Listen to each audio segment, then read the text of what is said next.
أعوذ بالله من الشيطان الرجيم. بسم الله الرحمن الرحيم. الحمد لله الذي أنزل على عبده الكتاب ولم يجعل له عوجا قيما لينذر بأسا شديدا من لدنه ويبشر المؤمنين الذين يعملون الصالحات أن لهم أجرا حسنا ماكثين فيه أبدا وينذر الذين قالوا اتخذ الله ولدا ما لهم به من علم ولا لآبائهم كبرت كلمة تخرج من أفواههم إن يقولون إلا كذبا فلعلك باخع نفسك على آثارهم إن لم يؤمنوا بهذا الحديث أسفا إنا جعلنا ما على الأرض زينة لها لنبلوهم أيهم أحسن عملا وإنا لجاعلون ما عليها صعيدا جرزا أم حسبت أن أصحاب الكهف والرقيم كانوا من آياتنا عجبا إذ أوى الفتية إلى الكهف فقالوا ربنا آتنا من لدنك رحمة وهيئ لنا من أمرنا رشدا فضربنا على آذانهم في الكهف سنين عددا ثم بعثناهم لنعلم أي الحزبين أحصى لما لبثوا أمدا نحن نقص عليك نبأهم بالحق إنهم فتية آمنوا بربهم وزدناهم هدى وربطنا على قلوبهم إذ قاموا فقالوا ربنا رب السماوات والأرض لن ندعو من دونه إلها لقد قلنا إذا شططا هؤلاء قومنا اتخذوا من دونه آلهة لولا يأتون عليهم بسلطان بين فمن أظلم ممن افترى على الله كذبا وإذ اعتزلتموهم وما يعبدون إلا الله فأووا إلى الكهف ينشر لكم ربكم من رحمته ويهيئ لكم من أمركم مرفقا وترى الشمس إذا طلعت تزاور عن كهفهم ذات اليمين وإذا غربت تقرضهم ذات الشمال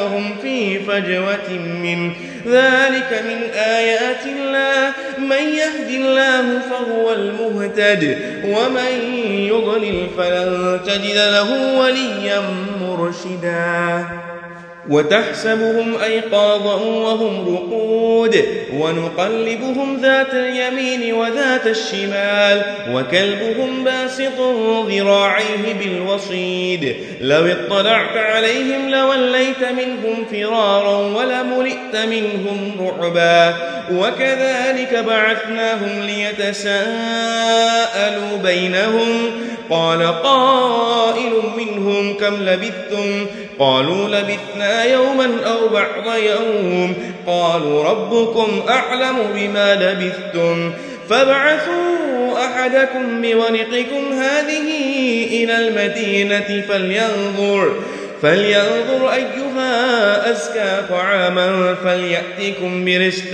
منه وليتلطف ولا يشعرن بكم أحدا إنهم إن يظهروا عليكم يرجموكم أو يعيدوكم في ملتهم ولن تفلحوا إذا أبدا وكذلك أعثرنا عليهم ليعلموا أن وعد الله حق وأن الساعة لا ريب فيها إذ يتنازعون بينهم أمرهم فقالوا ابنوا عليهم بنيانا ربهم أعلم بهم قال الذين غلبوا على أمرهم لنتخذن عليهم مسجدا سيقولون 3 رابعهم كلبهم ويقولون 5 سادسهم كلبهم رجما بالغيب ويقولون 7 وثامنهم كلبهم قل ربي أعلم بعدتهم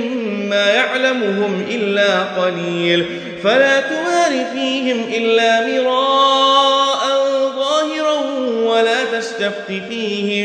ولا تستفت فيهم منهم أحدا ولا تقولن لشيء إني فاعل ذلك غدا إلا أن يشاء الله واذكر ربك إذا نسيت وقل عسى أن يهديني ربي لأقرب من هذا رشدا ولبثوا في كهفهم 300 سنين وازدادوا 9 قل الله أعلم بما لبثوا له غيب السماوات والأرض أبصر به وأسمع ما لهم من دونه من ولي ولا يشرك في حكمه أحدا واتل ما أوحي إليك من كتاب ربك لا مبدل لكلماته ولن تجد من دونه ملتحدا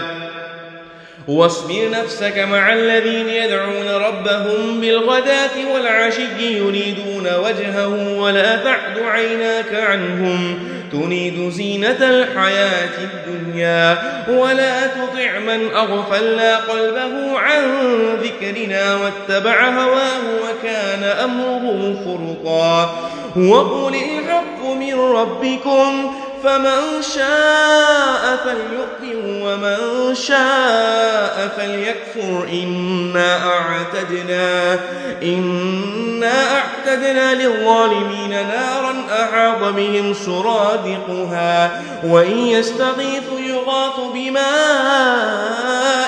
كالمهل يشوي الوجوه بئس الشراب وساءت مرتفقا إن الذين آمنوا وعملوا الصالحات إنا لا نضيع أجر من أحسن عملا أولئك لهم جنات عدن تجري من تحتهم الأنهار يحلون فيها من أساور من ذهب ويلبسون ثيابا خضرا من سندس واستبرق متكئين فيها على الأرائك نعم الثواب وحسنت مرتفقا وضرب لهم مثل الرجلين جعلنا لأحدهما جنتين من أعناب وحففناهما بنخل وجعلنا بينهما زرعا كلتا الجنتين آتت أكلها ولم تظلم منه شيئا وفجرنا خلالهما نهرا وكان له ثمر فقال لصاحبه وهو يحاوره أنا أكثر منك مالا وأعز نفرا ودخل جنته وهو ظالم لنفسه قال ما أظن أن تبيد هذه أبدا وما أظن الساعة قائما ولئن رددت إلى ربي لأجدن خيرا منها منقلبا قال له صاحبه وهو يحاوره أكفرت بالذي خلقك من تراب ثم من نطفة ثم سواك رجلا لكن هو الله ربي ولا أشرك بربي أحدا ولولا إذ دخلت جنتك قلت ما شاء الله لا قوة إلا بالله إن ترني أنا أقل منك مالا وولدا فعسى ربي أن يؤتيني خيرا من جنتك ويرسل عليها حسبانا من السماء فتصبح صعيدا زلقا أو يصبح ماؤها غورا فلن تستطيع له طلبا وأحيط بثمره فأصبح يقلب كفيه على ما أنفق فيها وهي خاوية على عروشها ويقول يا ليتني لم أشرك بربي أحدا ولم تكن له فئة ينصرونه من دون الله وما كان منتصرا هنالك الولاية لله الحق هو خير ثوابا وخير عقبا واضرب لهم مثل الحياة الدنيا كماء إن أنزلناه من السماء فاختلط به نبات الأرض فأصبح هشيما تذروه الرياح وكان الله على كل شيء مقتدرا المال والبنون زينة الحياة الدنيا والباقيات الصالحات خير عند ربك ثوابا وخير أملا ويوم نسير الجبال وترى الأرض بارزة وحشرناهم فلم نغادر منهم أحدا وعرضوا على ربك صفا لقد جئتمونا كما خلقناكم أول مرة بل زعمتم أن لن نجعل لكم موعدا ووضع الكتاب فترى المجرمين مشفقين مما فيه ويقولون يا ويلتنا ما لهذا الكتاب لا يغادر صغيرة ولا كبيرة إلا أحصاها ووجدوا ما عملوا حاضرا ولا يظلم ربك أحدا وإذ قلنا للملائكة اسجدوا لآدم فسجدوا إلا إبليس كان من الجن ففسق عن أمر ربه أفتتخذونه وذريته أولياء من دوني وهم لكم عدو بئس للظالمين بدلا ما أشهدتهم خلق السماوات والأرض ولا خلق أنفسهم وما كنت متخذ المضلين عضدا ويوم يقول نادوا شركائي الذين زعمتم فدعوهم فلم يستجيبوا لهم وجعلنا بينهم موبقا ورأى المجرمون النار فظنوا أنهم مواقعوها ولم يجدوا عنها مصرفا ولقد صرفنا في هذا القرآن للناس من كل مثل وكان الإنسان أكثر شيء جدلا وما منع الناس أن يؤمنوا إذ جاءهم الهدى ويستغفروا ربهم إلا أن تأتيهم سنة الأولين أو يأتيهم العذاب قبلا وما نرسل المرسلين إلا مبشرين ومنذرين ويجادل الذين كفروا بالباطل ليضحضوا به الحق واتخذوا آياتي وما أنذروا هزوا ومن أظلم ممن ذكر بآيات ربه فأعرض عنها ونسي ما قدمت يداه إنا جعلنا على قلوبهم أكنة أن يفقهوه وفي آذانهم وقرا وإن تدعهم إلى الهدى فلن يهتدوا إذا أبدا وربك الغفور ذو الرحمة لو يؤاخذهم بما كسبوا لعجل لهم العذاب بل لهم موعد لن يجدوا من دونه موئلا وتلك القرى أهلكناهم لما ظلموا وجعلنا لمهلكهم موعدا وإذ قال موسى لفتاه لا أبرح حتى أبلغ مجمع البحرين أو أمضي حقبا فلما بلغا مجمع بينهما نسيا حوتهما فاتخذ سبيله في البحر سربا فلما جاوزا قال لفتاه آتنا غداءنا لقد لقينا من سفرنا هذا نصبا قال أرأيت إذ أوينا إلى الصخرة فإني نسيت الحوت وما أنسانيه إلا الشيطان أن أذكره واتخذ سبيله في البحر عجبا قال ذلك ما كنا نبغي فارتد على آثارهما قصصا فوجد عبدا من عبادنا آتيناه رحمة من عندنا وعلمناه من لدنا علما قال له موسى هل أتبعك على أن تعلمني مما علمت رشدا قال إنك لن تستطيع معي صبرا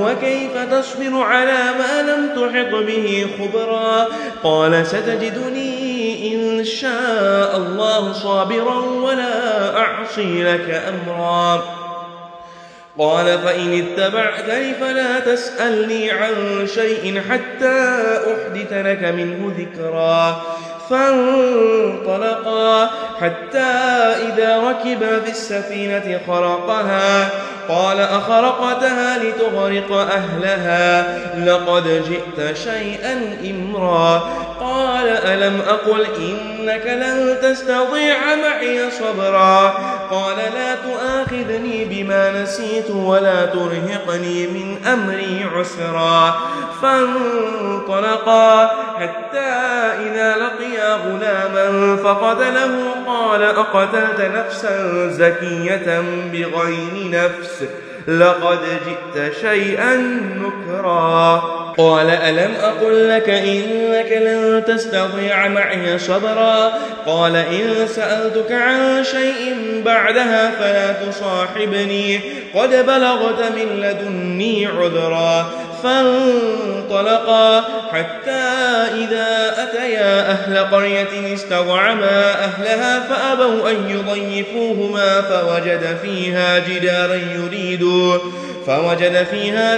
يريد أن ينقض فأقامه قال لو شئت لاتخذت عليه أجرا قال هذا فراق بيني وبينك سأنبئك بتأويل ما لم تستطع عليه صبرا أما السفينة فكانت لمساكين يعملون في البحر فأردت أن أعيبها وكان وراءهم ملك يأخذ كل سفينة غصبا وأما الغلام فكان أبواه مؤمنين فخشينا أن يرهقهما طغيانا وكفرا فأردنا أن يبدلهما ربهما خيرا منه زكاة وأقرب رحما وأما الجدار فكان لغلامين يتيمين في المدينة وكان تحته كنز لهما وكان أبوهما صالحا فأراد ربك أن يبلغا أشدهما ويستخرجا كنزهما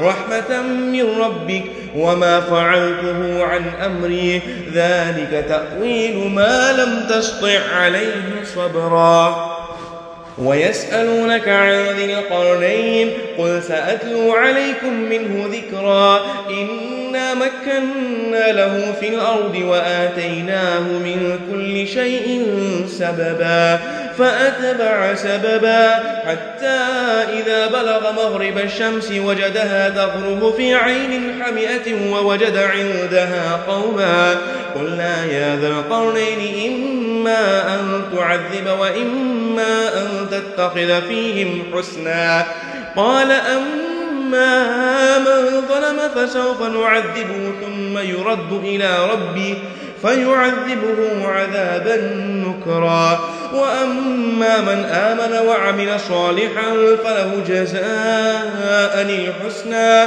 وسنقول له من أمرنا يسرا ثم أتبع سببا حتى إذا بلغ مطلع الشمس وجدها تطلع على قوم لم نجعل لهم من دونها سترا كذلك وقد أحطنا بما لديه خبرا ثم أتبع سببا حتى إذا بلغ بين السدين وجد من دونهما قوما لا يكادون يفقهون قولا قالوا يا ذا القرنين إن يأجوج ومأجوج مفسدون في الأرض فهل نجعل لك خرجا على أن تجعل بيننا وبينهم سدا قال ما مكنني فيه ربي خير فأعينوني بقوة أجعل بينكم وبينهم ردما آتوني زبر الحديد حتى إذا ساوى بين الصدفين قال انفخوا حتى إذا جعله نارا قال آتوني أفرغ عليه قطرا فما استطاعوا أن يظهروه وما استطاعوا له نقبا قال هذا رحمة من ربي فإذا جاء وعد ربي جعله دكا وكان وعد ربي حقا وتركنا بعضهم يومئذ يموج في بعض ونفخ في الصور فجمعناهم جمعا وعرضنا جهنم يومئذ للكافرين عرضا الذين كانت أعينهم في غطاء عن ذكري وكانوا لا يستطيعون سمعا أفحسب الذين كفروا أن يتخذوا عبادي من دوني أولياء إنا أعتدنا جهنم للكافرين نزلا قل هل ننبئكم بالأخسرين أعمالا الذين ضل سعيهم في الحياة الدنيا وهم يحسبون أنهم يحسنون صنعا أولئك الذين كفروا بآيات ربهم ولقائه فحبطت أعمالهم فلا نقيم لهم يوم القيامة وزنا ذلك جزاؤهم جهنم بما كفروا واتخذوا آياتي ورسلي هزوا إن الذين آمنوا وعملوا الصالحات كانت لهم جنات الفردوس نزلا خالدين فيها لا يبغون عنها حولا قل لو كان البحر مدادا لكلمات ربي لنفد البحر قبل أن تنفد كلمات ربي ولو جئنا بمثله مددا قل إنما أنا بشر مثلكم يوحى إلي أنما إلهكم إله واحد فمن كان يرجو لقاء ربه فليعمل عملا صالحا ولا يشرك بعبادة ربه أحدا آمنت بالله صدق الله العظيم.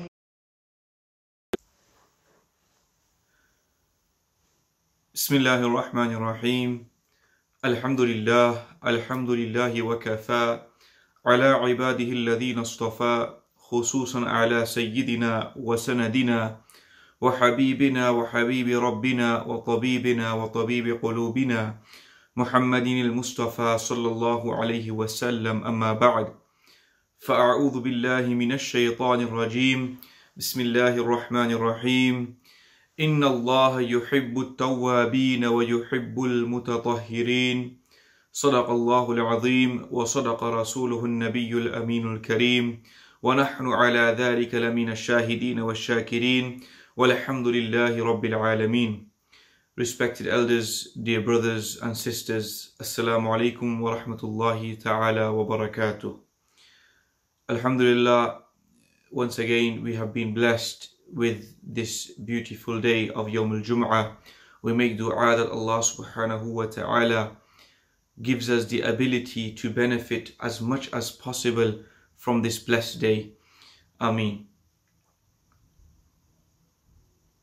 When Allah subhanahu wa ta'ala created us, when Allah subhanahu wa ta'ala created insan, created humans, He placed two things inside of us. The first thing is that Allah subhanahu wa ta'ala put in us what we call khair or bhalai or goodness. And the second thing is what we call shar or burai, or the opposite of goodness, which is from the nafs. Allah Ta'ala has placed these two things inside each and every human being. The ulama deen, they say that the reason why Allah Subhanahu wa Ta'ala placed these two things in a human is so that a person has a choice. Usko ikhtiyar milta hai. That when he sees something good or something bad, he has a mind, he has a heart. And with these two things, he has to make a choice as to which thing is good and which is bad. And then based on this, there is something called saza and jaza, punishment or reward. That when a person does bad, he will receive the appropriate punishment, and when he does good, he will be rewarded accordingly. So Allah Ta'ala has placed these two things inside each and every human being. And on one side, there are angels. Allah Ta'ala has created angels without a nafs, without desire. That they are ma'soom, they don't commit sin. Because if they have no nafs, no shahwat, then how can they commit sin? There are many angels for various different purposes, as you may know. Some angels are specifically chosen to do the sajda to Allah Subhanahu wa Ta'ala. Other angels are chosen to recite the durood upon the beloved Messenger Sallallahu Alaihi Wasallam. And likewise, there are different angels for different purposes chosen by Allah Subhanahu wa Ta'ala. So we understand that angels are ma'asum, are free from any khata. They don't have a choice to do right or wrong. They only do as they are told. Another very long topic is, out of the makhluk of Allah, the angels and the humans, who is more superior? Our prior predecessors have mentioned that the insan, the humans are more superior. The humans are the ashraful makhluqat. Why? Because they don't have a nafs. They don't have a nafs. Because angels, they don't have a nafs. Whereas we as humans, we have a nafs, we have a desire. And so, we as humans, we need to keep in our minds that it is natural for us to do mistakes, to make mistakes, to sometimes do sins, whether that be intentionally or unintentionally. But after making or committing a sin, we need to make a habit of doing tawbah, of repenting. Our beloved Habib Sallallahu Alaihi Wasallam, who is ma'asum anil khata, free from all khata, free from sin, they say that I do tawbah to Allah Subhanahu wa Ta'ala 70 times a day. And there are different narrations in regards to this. Why? To teach us a lesson. They are ma'asum, they don't commit any sin. Yet they do tawbah to Allah Subhanahu wa Ta'ala 70 times a day. Aw kama qal. Why? To teach us a lesson. We are going after our rizq, after our wealth. Yet, do we ever think to ourselves that, have I committed any such action which I need to make tawbah to Allah Subhanahu wa Ta'ala for? At the very least, before we go to bed, we need to do muhasabah of that day. What we have done on that day. What good have we done and what bad have we done? We need to think about it and do muhasabah. And it has come many times in the Quran that Allah Subhanahu wa Ta'ala loves those who make tawbah. Those who return to Allah Subhanahu wa Ta'ala after committing sin. Secondly, the way that there is blood circulating in our body, and without it we cannot stay alive. Rasulullah Sallallahu Alaihi Wasallam says that the way there is blood circulating in our body, the same way shaitan is also circulating in our bodies. The meaning of this is that the way that the blood reaches all the parts of our body, the same way shaitan is able to mislead any part, any a'za of the body as well. For example, we are able to do sin with our hands, with our eyes, and all the various different parts of our body. Why? Because shaitan is always there to mislead us. It's come in the tafasir that when shaitan was thrown out of Jannah, then he made one request to Allah subhanahu wa ta'ala, that give me life, let me live till the day of Qiyamah. Allah ta'ala accepted this request of his. Then he said that all those people who worship you, I will sit in their path and I will make them do gунah and I will make them commit sin. This is what shaitan said, and this is the reason why we do gунah. There are very few close people to Allah subhanahu wa ta'ala who can actually say with conviction and yaqeen that Allah ta'ala has kept me mahfuz. I am protected from sin. Very few close friends of Allah subhanahu wa ta'ala can say this. Not you and I. Whether it be intentionally or unintentionally, we do gунah. We commit sin. Shaitan said that to Allah, that I will misguide your worshippers. And Allah subhanahu wa ta'ala said that those people who are misguided and come back towards me, meaning those who repent, who do tawbah, then I will make those people close to me. This is the rahmah, the mercy that Allah subhanahu wa ta'ala has upon us. That whenever we do gунah, whenever we do sin intentionally or unintentionally, then we go in the barakah of Allah subhanahu wa ta'ala and do tawbah, repent, then Allah subhanahu wa ta'ala accepts this tawbah in His court. And this is mentioned many times in the Quran Pak. The ayat Kareemah, which I had the honor of reciting in front of you after the khutbah, Allah subhanahu wa ta'ala says that surely Allah loves those people who do tawbah, those who repent. He shows loves towards them. Inna Allah yuhibbu tawwabin. What type of love is this? It's come in the hadith of our beloved Prophet sallallahu alaihi wasallam that Allah Ta'ala mentioned that, O Ibn Adam, O son of Adam, you did sin and then came back to me. Go, I have forgiven you. Maine mu'aaf kar diya. I have forgiven your sins. Then Rasulullah sallallahu alaihi wasallam says that Allah subhanahu wa ta'ala mentions that even if your sins reach the sky, I am Biniyaz. I am Ghafurur Rahim. I will forgive your sins. And then there is the earth, that if your sins are as much as the size of the earth and you haven't done shirk, then everything besides shirk I have forgiven. Maine mu'aaf kar diya.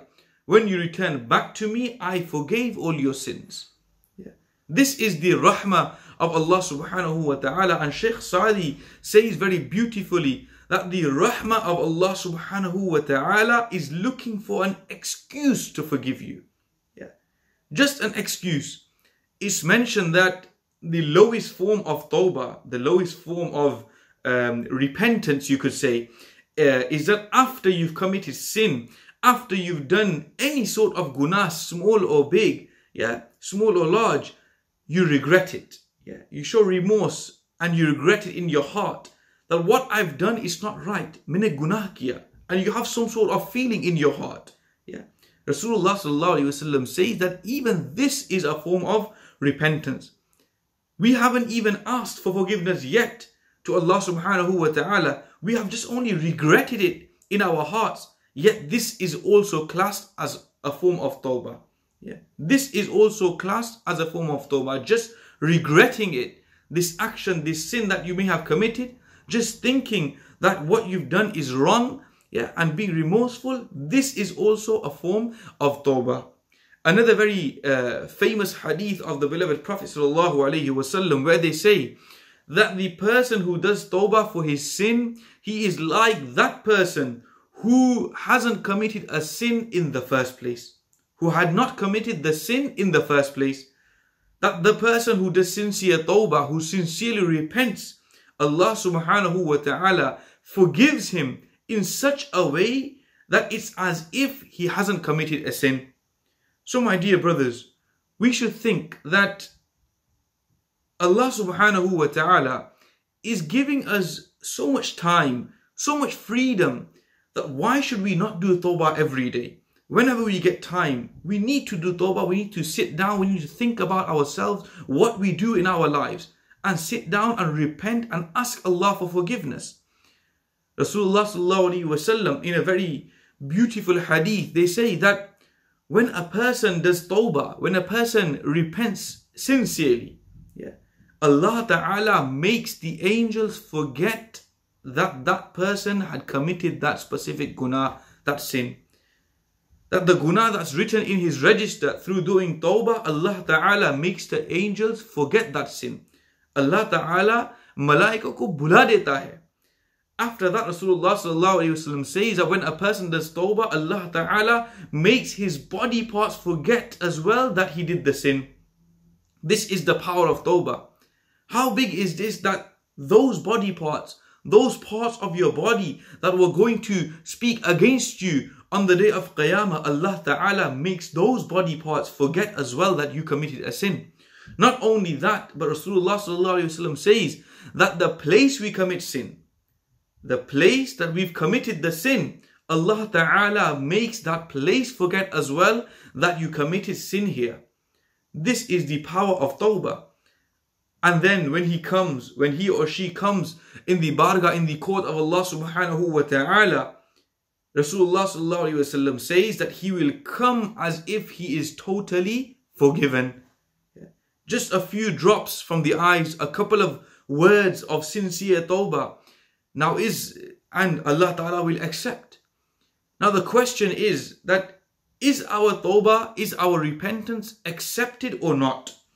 This is the big question. That in many hadith, that even it's mentioned that even if your sins are as much as the ocean, still Allah subhanahu wa ta'ala will forgive you. So how do we know if our tawbah, if our repentance has been accepted or not? Allah Ta'ala says in the Quran, لا تقنطوا من رحمة الله. That don't lose hope in the mercy of Allah subhanahu wa ta'ala. A very great point narrated by Hazrat Rabia Basariya radiyallahu ta'ala anha. It's mentioned in a very beautiful narration where people say that one day Rabia Basariya came in front of the people and she said that Allah subhanahu wa ta'ala has accepted my repentance. Ki Allah Ta'ala ne mujhe maaf kar diya, meri tawbah ko qabul kar li. This is what she said to the people. The people were confused and surprised at the same time from this statement. And they said that, oh Rabia Basariya, how can you be so sure? How can you say with such conviction that Allah Ta'ala has forgiven you, has accepted your tawbah, your repentance?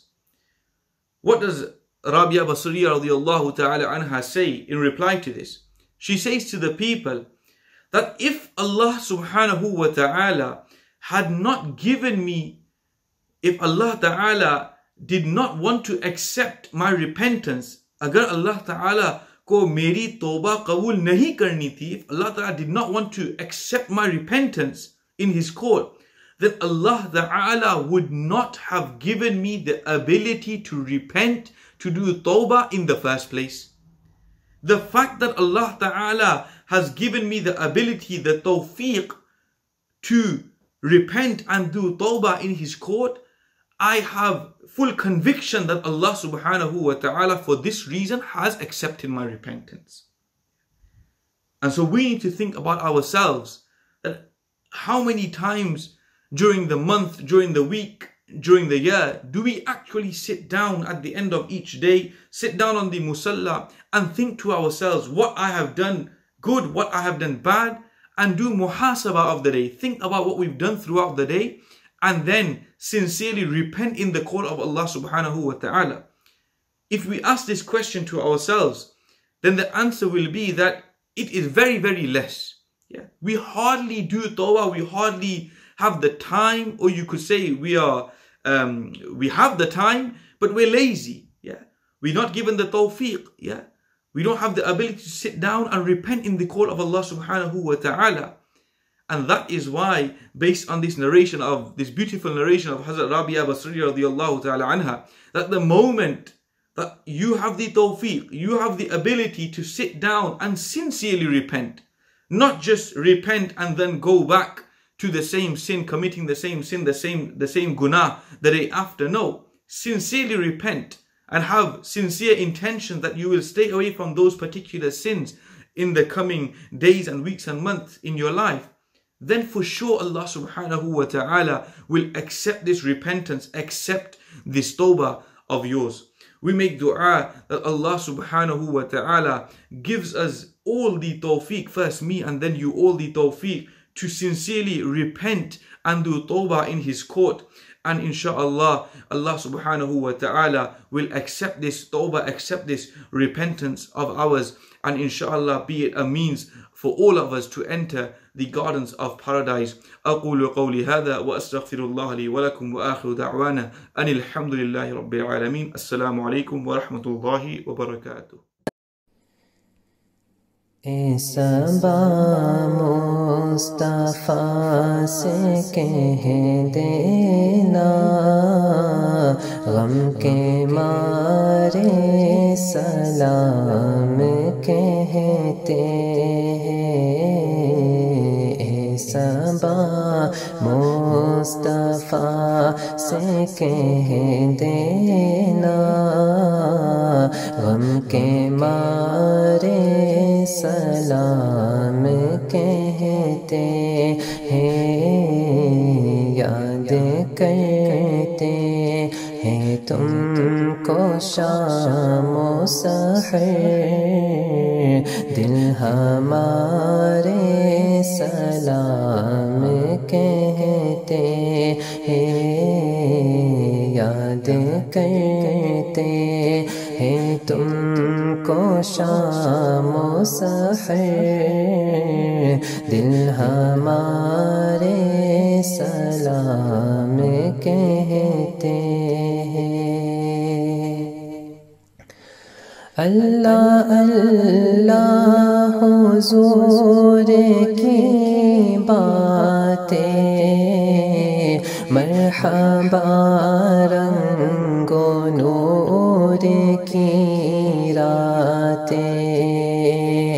اللہ اللہ حضور کی باتیں مرحبا رنگ و نور کی راتیں. چاند جن کی بلائیں لیتا ہے چاند جن کی بلائیں لیتا ہے اور تارے سلام کہتے ہیں. صبا مصطفیٰ سے کہہ دینا غم کے مارے سلام کہتے ہیں. یاد کرتے ہیں تم کو شام و سحر دل ہمارے سلام کہتے ہیں. جب محمد کا نام آتا ہے رحمتوں کا پیام آتا ہے. لب ہمارے درود پڑھتے ہیں لب ہمارے درود پڑھتے ہیں. دل ہمارے سلام کہتے ہیں.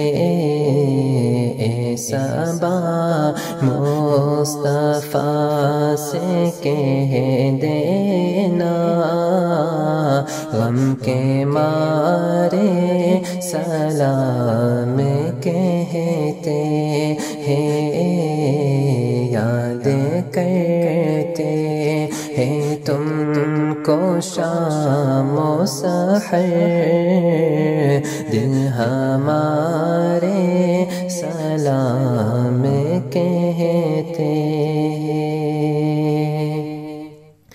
زائر طیبہ تو مدینے میں پیارے آقا سے اتنا کہہ دینا زائر طیبہ تو مدینے میں پیارے آقا سے اتنا کہہ دینا آپ کی گرد راہ کو آقا آپ کی گرد راہ کو آقا غم کے مارے سلام کہتے